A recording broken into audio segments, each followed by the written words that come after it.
নমস্কার, আমার নাম ডক্টর কে সরকার। আমি কনসালটেন্ট নেফ্রোলজিস্ট। আজকে একটি অত্যন্ত গুরুত্বপূর্ণ বিষয় নিয়ে কথা বলব। সেটা হচ্ছে রক্তাল্পতা বা অ্যানিমিয়া। কিডনি রোগীদের।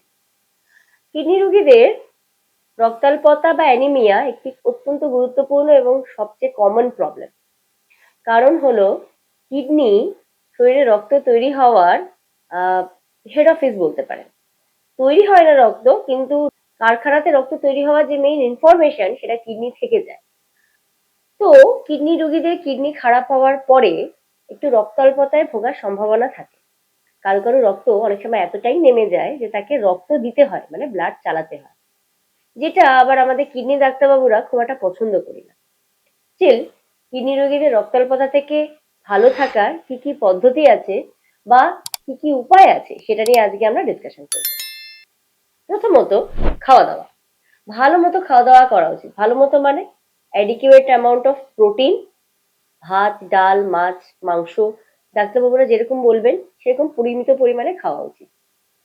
দ্বিতীয়ত, অনেক রুগীরাই এসে বলেন যে কিছু কিছু শাক যেগুলো খেলে পরে রক্ত হবে কিনা সেটা নিয়ে আমার প্রশ্ন করেন। উত্তর হলো না। কিডনি রোগীদের পরিমাণের থেকে বেশি শাক খাওয়া চলে না। দ্বিতীয়ত, কিডনি রোগীদের যে সমস্ত শাকের কথা আপনারা বলেন খেয়ে রক্ত হবে, সেগুলোতে দুঃখজনকভাবে হয় না। একটি পরীক্ষা মানে একটি রিসার্চ করে দেখা গেছে যে কিডনি রোগীদের কোনো রকম ভাবেই রক্তাল্পতা কোনো শাক খেয়ে কমে না।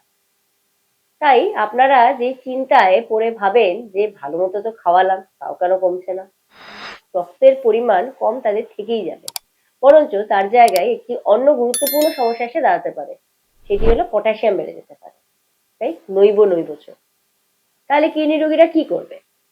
অবশ্যই আয়রনের বড়ি খেতে হবে। দ্বিতীয়ত, ডাক্তারবাবুকে তো দেখাচ্ছেনই, মাঝে মাঝে ডাক্তারবাবুরা রক্তের বিভিন্ন টেস্ট করে কিছু ইনজেকশন সাজেস্ট করে থাকে, যেগুলিকে সপ্তাহে সপ্তাহে বা মাসে বা 2 সপ্তাহ বাদে বাদে নিতে হয়। সেই ইনজেকশনগুলো একটু দামি হয় বটে, বা সেই ইনজেকশনগুলির কাজ হলো আপনাকে বারবার কোনো হাসপাতালে ভর্তি হয়ে বা কোনো সময় রক্ত দেওয়ার যে অবস্থা তৈরি হয় সেটা থেকে বাঁচানোর জন্য, মানে বারবার যাতে ব্লাড দিতে না হয়। সেই জন্য সেই ইনজেকশন গুলো বেশিরভাগ ক্ষেত্রে এরিথ্রোপয়েটিন বা ডার্বোপয়েটিন নামে পাওয়া যায়। সেই ইনজেকশন গুলো আমরা দিয়ে থাকি। তাই যখন ডাক্তারবাবুরা সেই ইনজেকশন গুলো সাজেস্ট করছেন তখন অবশ্যই সেটা নিতে হবে। তাছাড়া আয়রন ট্যাবলেট তো বললামই। এটা বাদেও আজকাল কিছু কিছু বড়ি বা ট্যাবলেট এসেছে, যেই ট্যাবলেট গুলো খেলেও রক্ত তৈরি হয়।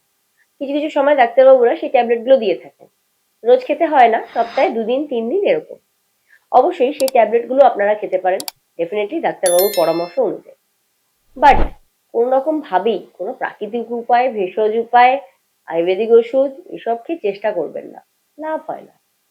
তাই আজকে আমাদের মেইন ডিসকাশন যেটা ছিল সেটা হচ্ছে রক্তাল্পতা। যা যা প্রশ্ন আপনাদের আছে এটা অবশ্যই আমাকে জানাবেন। আর আমার দিক থেকে একটি সাজেশন, ডাক্তারবাবু যা বলছেন সেই আদেশ মেনে চলুন। ধন্যবাদ।